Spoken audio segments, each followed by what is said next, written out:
然后到了最后，他问我那个要不要到我家喝一杯的时候，我就跑了。然后就是网友很关心大不大，无论是吃饭呀、看电影啊，还是喝东西，谁买单？我又突然想到了一个非常敏感的话题，就是彩礼问题。什么原因导致存在这种现象？就是亚女很受欢迎，但是亚男的话很不受欢迎。气氛到了，然后你相互一对视啊，你发现你身体前倾，他也有点往这边靠。气氛到了，你不倾下去，这是对他的不尊重。我们所有的聊天内容只能代表我们的个人观点。OK， 我们所有做出的评价也不能评价整个族裔，只是评价我们所约会这些对象，所以我们要郑重声明，好吧？没有任何引战，然后挑拨这个族裔之间的关系以及男女对立的这种观点，好不好？我们是非常正能量的博主。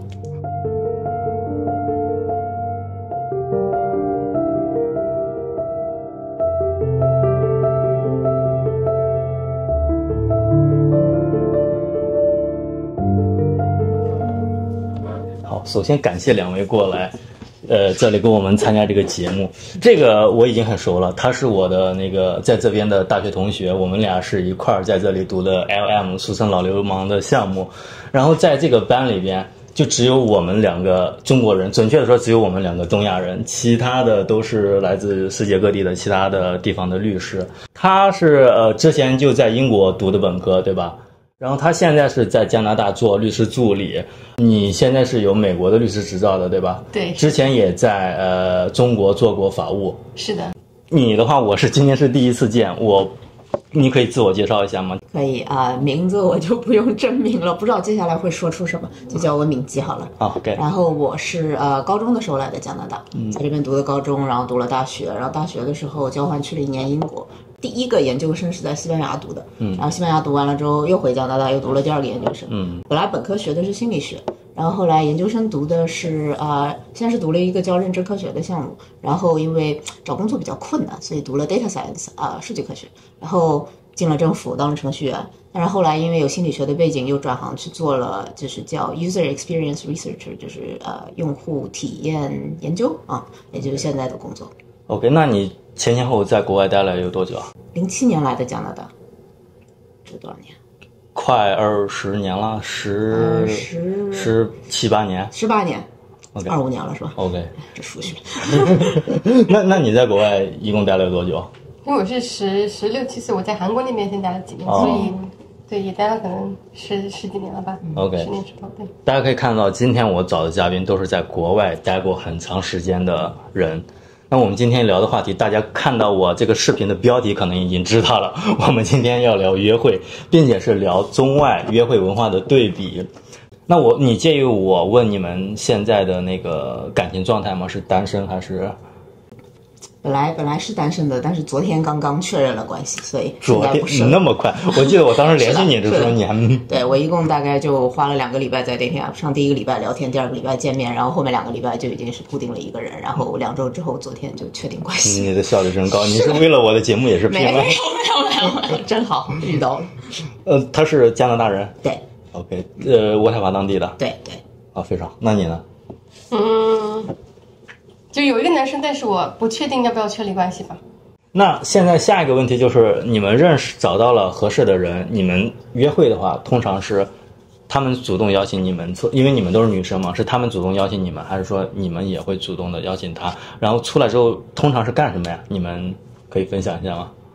我的话就是我个人的一个小习惯，就是我是绝对不会主动邀请男生出来的，就是必须得等他来邀请我。然后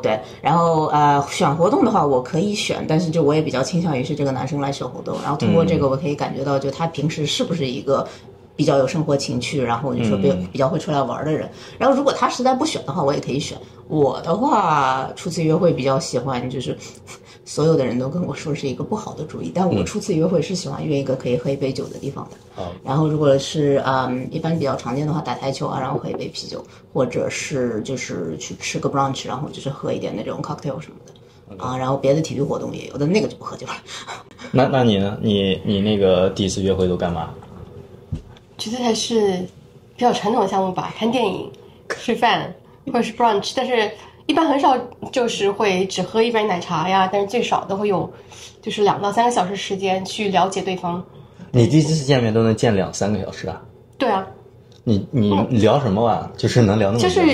就起码一顿饭会吃很慢吧，然后会了解对方的工作是什么，学历是什么。然后虽然说我觉得可能在这边大家觉得家庭背景没有那么重要，但我个人可能还是这方面比较传统一点，就觉得会去了解对方的家庭啊、原生环境怎么样的，所以还能聊蛮多的。然后紧接着下一个问题就是，你出来无论是吃饭呀、看电影啊，还是喝东西，谁买单？在约会的这种情况下，是真的会 AA 吗？还是说也是男生买单？我是完全不介意 AA 的，所以就每一次结束的时候，我会提出说我们可以就是分摊，然后 AA。但是就是最近一段时间就全部都是在 dating app 上见的男生嘛，然后就是只有一个没有买单，然后剩下的全部都买单了。那你呢？第一次约会的话，我可能我一定会假装买他单，就是我们 AA 吧。但是如果说这个男生没有就是把这个单买掉的话，那就应该没有下一次约会了。其实这边我觉得 AA 制，尤其是第一次约会，没有大家想的那么普遍。我觉得大部分还是男生会主动买单的。在来这个加拿大之前，我是没有给白妹约过会的，或者说我都没有跟外国人约过会。来这边之后呢，这个问题一直很困扰我。当然，以我在国内的经验，那肯定是要男生来掏钱的。后来我就专门问了这个加拿大的一个女生，我一个朋友，我说这种情况下是她要如果提出付她的，那我是应该接受呢，还是说我应该像中国人抢单一样，就是偷偷的假装上个厕所就给她买了，还是这种？那个女生告诉我，她说是。通常第一次约会，他们白人女生不会主动要求去一些比较花销比较贵的地方，不会去吃什么比较好的东西。通常他个人的经验就只会约一杯咖啡，这样的话先第一次有一个初步的认识，如果觉得第二次还想再出来，有可能会考虑那种高消费的场所。第一次的话本来也是比较低消费的情况，然后如果男生愿意买单，他当然会有加分。但是如果说他拒绝你买单，他想要付自己的，那他说他以他个人的经验来说，就是下一次不想再跟你出来了。因为他如果觉得我如果下次不想跟你出来了，这一次我还让你给我买单，好像我有一点亏欠什么的。但是如果说我付了自己的，那下一次不见面其实也没有什么无所谓。我觉得其实不是说女生一定要求男生买单，而是你可能头几次约会的时候，男生有没有主动买单，这对女生来说会是一个他喜不喜欢我的一个信号。对于女生来说，你说如果他主动买单了，就是证明他喜欢你。就是这个男生，如果他我在 AA 制的时候，他觉得这件事情就 AA 制吧，我可能会觉得这个男生对我也没有太大兴趣。就是比如说你是一个男生，你要是一个对面很喜欢女生，你这一餐不会很想买单吗？但以我个人的经验来说，我出于礼貌，无论对方我喜不喜欢，我都会主动提出我要去买单的。但是如果你 AA 制，那是不是就一定会喜欢？那也不是，真也不是。我以为这边这就是他们的习俗，他不愿意让男生为他付出，在这种不熟悉的情况下，他不愿意男生给他付出。所以当他提出我要给自己付钱的时候，我就欣然接受了。他买他的，我买我的。这样我也经历过好几次这样的约会，就是我基本上我约出来的白妹，可以说80%的情况下，他们都会主动要求买单，50%的他们自己确实就买了单。我觉得需要区分一下来自于哪里的人。我发现是欧美的，就是来自于欧洲和北美国家的，他大部分倾向于自己买单，即使是我提出了我要买单，他们也会坚持自己买单。如果是他是来自于中东，比如摩洛哥那一块的，就是信仰穆斯林的，大部分情况下他会就是你买单，他不会有任何意见，他会让你买单。我又突然想到了一个非常敏感的话题，就是彩礼问题。这个是争议非常多的问题，就是在加拿大这边肯定没有彩礼吧，因为我也没有谈到过结婚，你们了解是不是这样的？我经历过的情况里面就是就白人男生的话，婚礼的钱他家会出，然后就包括钻戒他会买一个比较贵的，然后哈尼蒙什么的就蜜月但是确实不会说给直接就是给一笔钱现金。我个人来说，我之前谈过一个可能就比较喜欢我的吧，然后呢他会去努力了解中国的文化，然后然后他会跟他父母说，然后比如说我父母去见他父母的时候呢，他就让他父母说，你们一定要怎么样，你们一定要会去主动去尊重吧。所以我觉得不会去主动提这件事情，不会说你一定要给彩礼啊什么的呀，但是也不排除男生会主动给的可能性，因为你是来自中国的人。那你们现在所有的都是通过男方的视角，他们是怎么来的？那你们怎么看待这件事情？你希望男方会给你一些物质上的，在结婚的时候物质上的保障吗？对我来说，不是说就是一个必须的条件。如果他工作很好，且他自己攒下了不小的一笔钱的话，就是我结婚的话，肯定是会需要是我们两个共同去买房子的。这个对我来说是很重要的。那如果在这个过程当中他能够多出一些的话，我肯定是很开心，并且肯定会接受的。但是不会说就是一定要他给我多少钱作为我们结婚的一个对未来的保障。我觉得可能看对方做什么，比如他做的那个行业他很喜欢，然后画家，那他可能本身就是那个行业可能收入就不是很高，那我不会介意他收入不是很高，会不会给彩礼。但是如果他是因为偷懒，或者是就是整天就是游手好闲，然后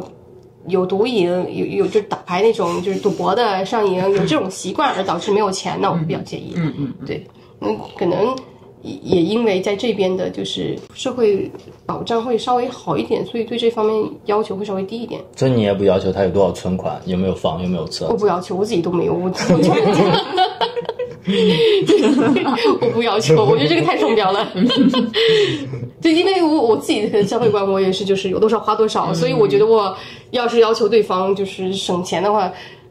这个不太现实。对，我发现这边社会风气就这样，他不要求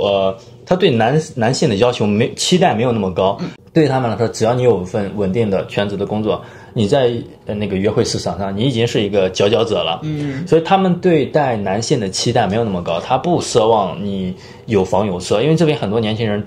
甚至你已经工作10年20年了，还是在租房，他们也不觉得是一件事情，他们活的都是比较轻松一点的。他们双方都是挣了钱就去享受生活了，像你说的，社会比较有保障，在养老和孩子未来的教育，甚至自己的医疗上都不需要有大额的存款在那里，有社会兜底，有国家有政府给他们兜底，所以他们活得还是比较轻松的。在我约会的白人女生中，从来没有人关心过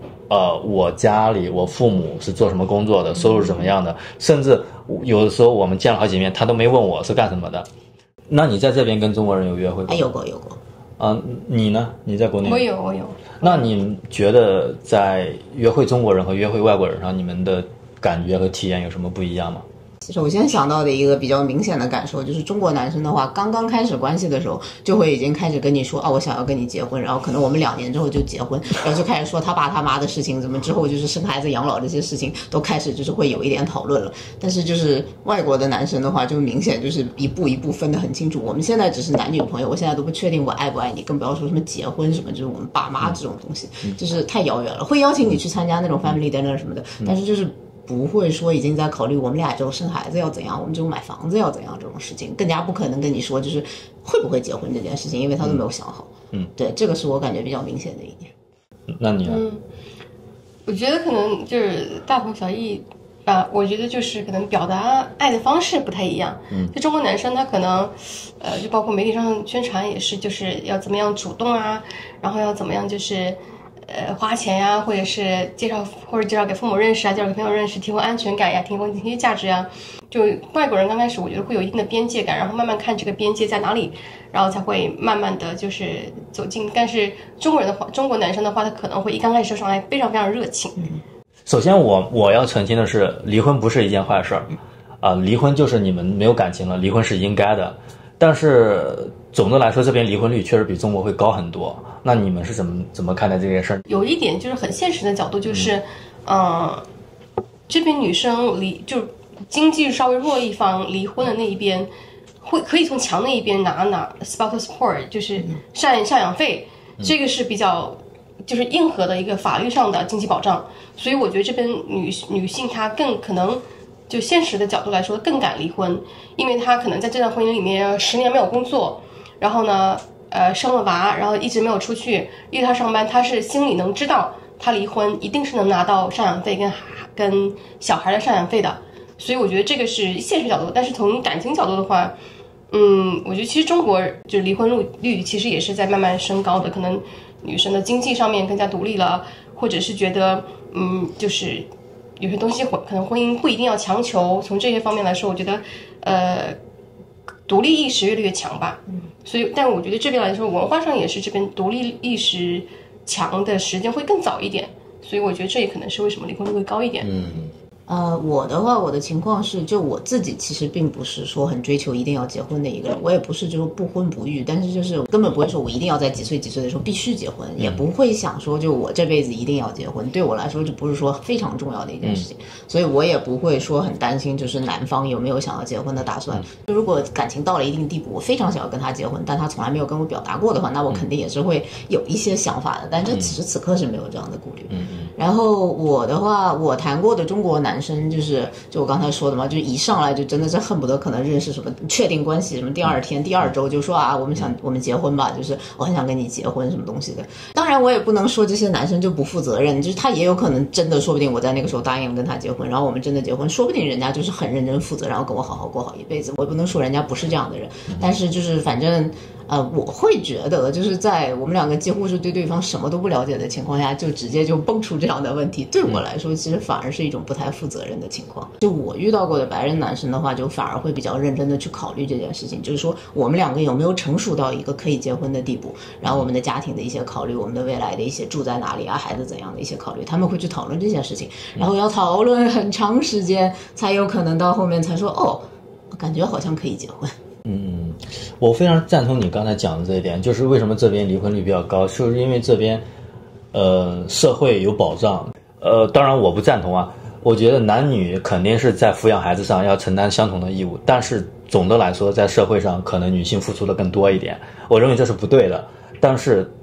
在各个国家，即使是在这里，我感觉女性付出的也是更多一些。那同样的话，他的经济上就会处于劣势的地位。但为什么在中国离婚率没有那么高？我觉得可能不是因为他们不愿意离婚，是他们离婚了，离开了他们的丈夫，他可能在这个中国那个社会上可能很难生存下去，就是从经济上这一块来考虑的话。但这边我发现很多年轻的女性单亲妈妈带着1个、2个甚至3个孩子，她也依旧能去读书，能全部脱产的去读书，能做到这一块，我觉得是需要有一个很好的社会的福利来兜底的，所以他才有勇气迈开这一步，就离开这个臭男人，我就不跟他过了。下一个我们要聊的就是你们认为在这个文化上的差异和语言上的这个障碍，对于你们来说，在这个关系中是一个很重要的事情吗？你都在这儿生活有10几年，将近20年了，你的语言上应该没有什么障碍了吧？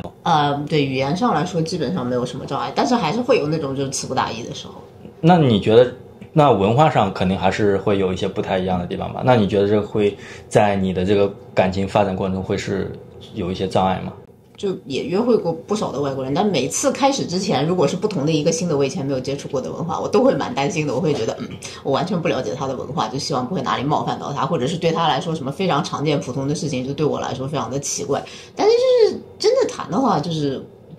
我不会觉得有问题，反而他们会觉得就是对他们来说很习以为常的事情我完全不懂，他们反而会觉得蛮可爱的蛮好玩的，然后就会想要教我，然后就带我也进入这个文化，然后融入进去那种感觉。所以就我的话是没有什么问题。你呢？你有什么感觉？在语言上可能没什么问题，在文化上我觉得可能这真是因人而异。我没有觉得文化这个东西能够把所有人都一下框住，然后即使中国人2个不同的中国人3个不同中国人，但男生可能会有一些相似之处，但是个体的差别也蛮大的，所以我觉得很难就是以一种就是文化差异去概括了整个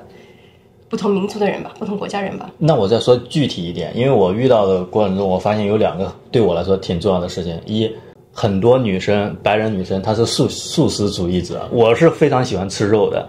那你们约会的中有没有遇到素食主义的男生？你认为这会是一个障碍吗？素食主义对我来说绝对是个障碍，这个我确实是不行。也有遇到过这种情况，像我那个大学的时候谈的男朋友就是吃素的，然后全家都是吃素的。跟他约会的时候还可以，因为他本人是不介意我吃肉，然后他吃素的，在同一个桌子。但去他家里 family dinner 的时候，真的是非常非常非常尴尬。那你呢？你素食我没有遇到过，但是我有遇到过，就是比较娇弱的，就是对这过敏那过敏，不是白人男生就比较娇贵嘛？不光是男生好吧，女生也这样，很多东西都过敏。对，我觉得就是可能不会把这个归为一个就是一个致命的点，不会因为他有一些过敏，我就说这个男生就整个就不行了就你跟谁在一起都会有一些要包容的地方吧，只要不是致命性的问题，我是觉得我都可以去试着去包容的。还有第二个，我认为对我来说会存在一些问题的是，这边虽然宗教信仰的比率在下降，但是仍然还是有一些年轻人会有宗教信仰。首先，我对宗教信仰没有任何的偏见，我认为这个都是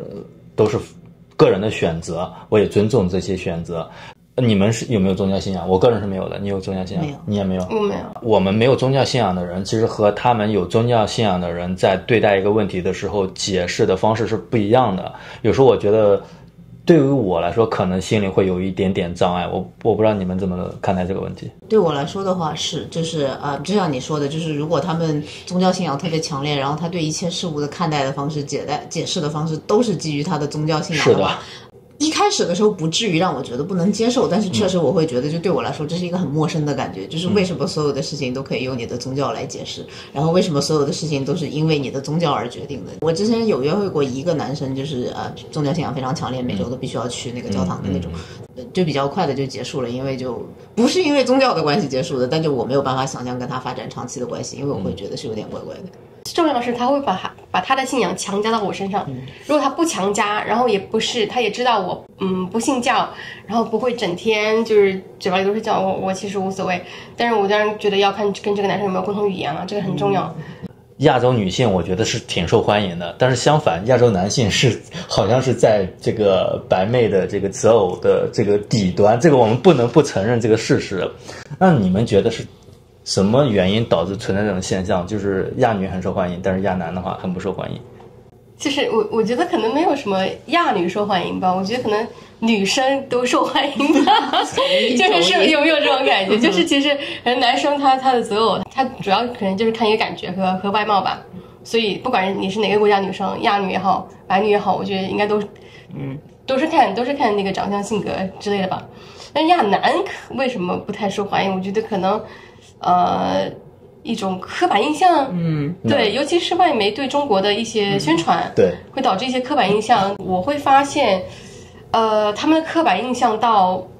认为中国跟越南有些像，或者是跟就是柬埔寨啊，或者是泰国那种地方挂钩，而不会把中国跟一个更偏向于发达国家去挂钩。但我觉得你是太谦虚了。我觉得亚女确实是比白女更受欢迎的。你们的长相，我认为可能比白女来说更加可以说可爱一些。然后这边的白女的话，就像我刚刚讲的，非常独立，无论是经济上还是思想上各个方面，他们都很独立。男人都会喜欢那种比较小鸟依人、依赖男性的这种女生，他们会觉得自己的雄性的那种状态更能被体现出来。我觉得这是亚女在这边受欢迎的一个很重要的原因。我是听过蛮多人说的，就是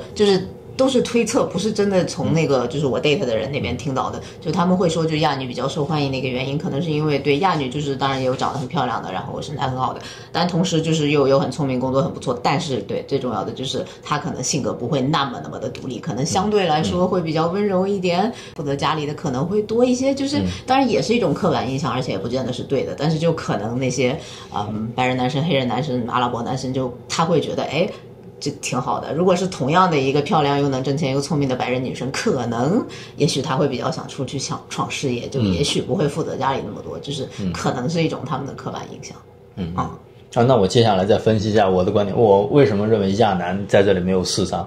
你刚才说的有点道理，就是首先是那个这边的媒体对于我们的负面宣传太多了，就他们觉得好像中国人就是没有素质呀，什么没有很好的教育啊。首先在这边他就已经给你套上了标签和刻板印象了，这是一点。那其次呢，中国男生不光是中国男生，可能亚洲男生都存在的一点问题，就是我们确实不擅长运动，我们的文化中也不是很鼓励我们去运动，因为我们崇尚学习嘛，就是能考得高分的是，说实话在亚洲的环境语境中是更受欢迎的。你在学校里边你会发现，你读高中的时候读初中的时候，往往受欢迎的男生不是运动好的，而是学习成绩好的，是不是？这就是文化的差异。所以我们不擅长运动，我们就只是读书，所以我们戴眼镜的就比较多，在他们印象中我们就比较 nerd， 就书呆子。这书呆子很明显在欧美这种高校中不是受欢迎的，是被欺负的、被霸凌的那种，所以这个是导致为什么我们这个形象不是非常好的一个原因。那我为什么在这种劣势的情况下我还能约会到一些女生呢？我发现全部是托了韩国欧巴的福。你发现韩流在这边其实是还蛮吃香的，就是尤其是韩国这几年出了很多比较火的偶像团体，然后包括他们那个什么鱿鱼游戏这些很多影视作品，在这边其实蛮受欢迎的。所以我但凡是我觉得想跟我出去约会的，他绝对是韩流的忠实粉丝，所以我觉得完全是托了韩国欧巴的福。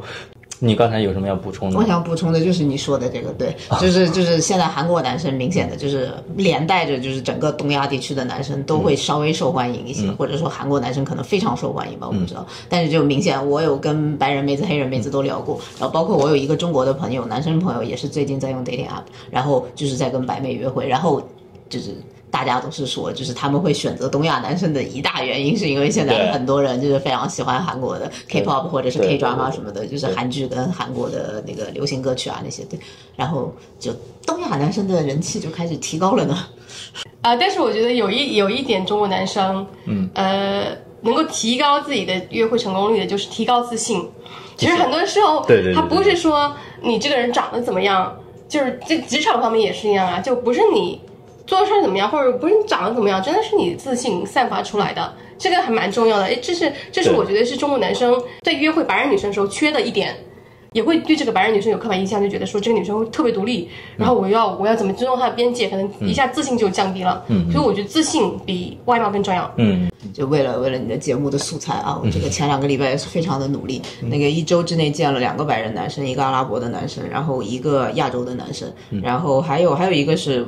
不是在约会的，就只是我的好朋友，是个黑人男生。Again， 个体的差异绝对不是说这当中的任何一个人可以代表他的整个族裔，但是就只是这一个算是已经族裔非常齐全的一个样本里面的话，就明显那个亚洲男生就是很没有自信，然后就是也没有很幽默这样的，就跟他聊天就感觉他在那边有点小小的害羞的，然后就是总是等着我来问他问题，我来跟他说话，然后就整个人比较木讷那个感觉。就是正常情况下我也不会说去因为这个就去就是觉得他是一个不行的人或者怎样的，但是因为我在这么密集的情况下一口气见了这么多人，那就真的只能说是就是对比过于明显，然后就显然这个亚洲男生肯定是第一个就被我排除在外的，就因为性格的问题，他真的就他身高或者长相或者怎样都没有任何问题，然后就是工作什么的都很好，但是就真的是因为不自信，然后我也没有很风趣幽默，就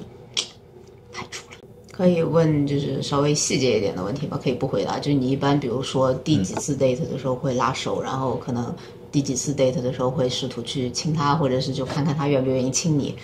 后面的应该不能播了，就问到这里吧。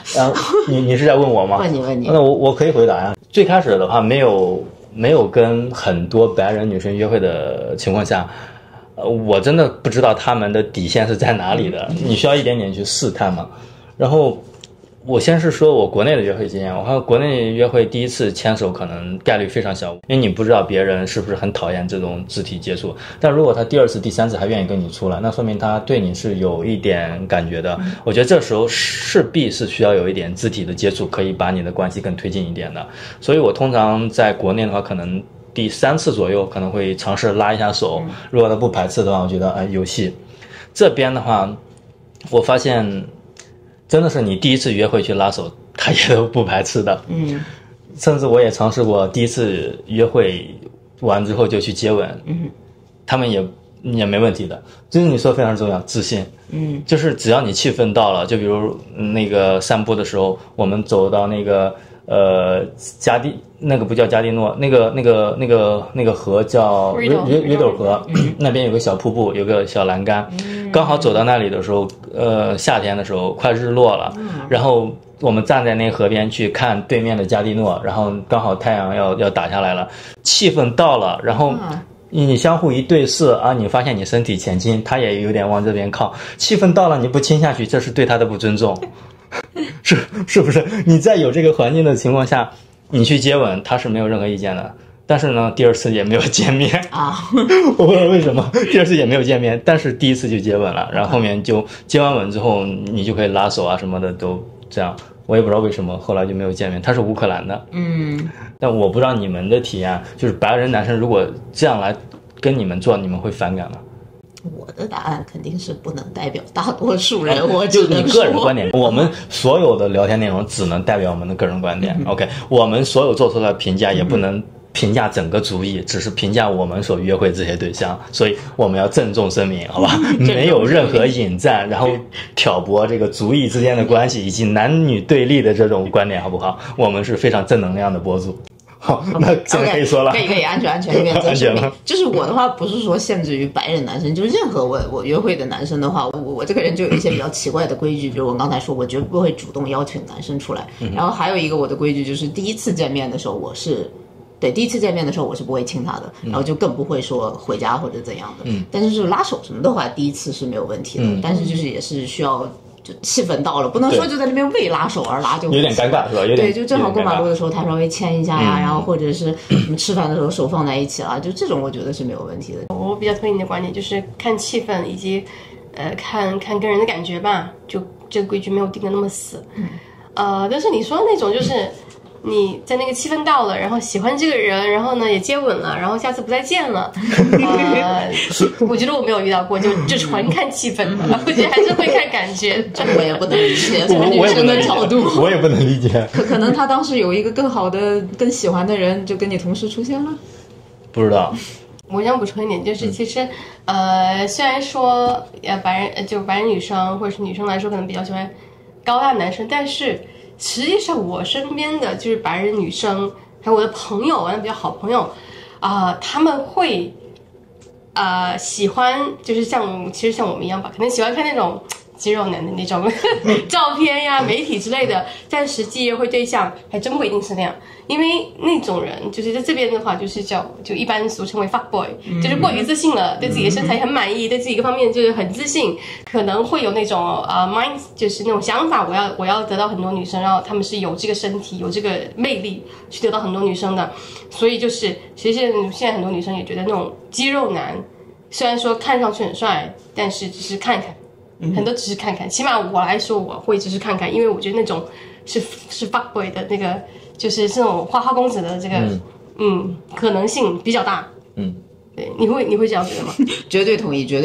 但我会做的一件事情就是，有的时候现在不会了，现在就是年纪大了。但年轻一点的时候，我会做的一件事情就是，我还是会跟这些 fuck boy 约会的。但是就是第一次约会，因为就他们真的就是海王嘛，就所谓的海王嘛，就非常熟练，就是什么都很会，约会体验非常好。然后到了最后，他问我那个要不要到我家喝一杯的时候，我就跑了，就只是体验一下前面的比较快乐的过程，但是不负责后面的部分。我因为在做这个访谈之前呢，我也搜集了很多网友的问题，我再强调是网友的问题，不是我很关心的问题。然后就是网友很关心大不大，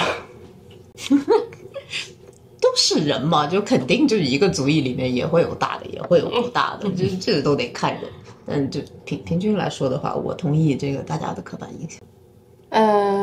我这个其实我没有见过那么多，所以我就不回答了。这个聊的已经很大尺度了。OK， 好，感谢各位，今天就聊到这里吧。来，谢谢。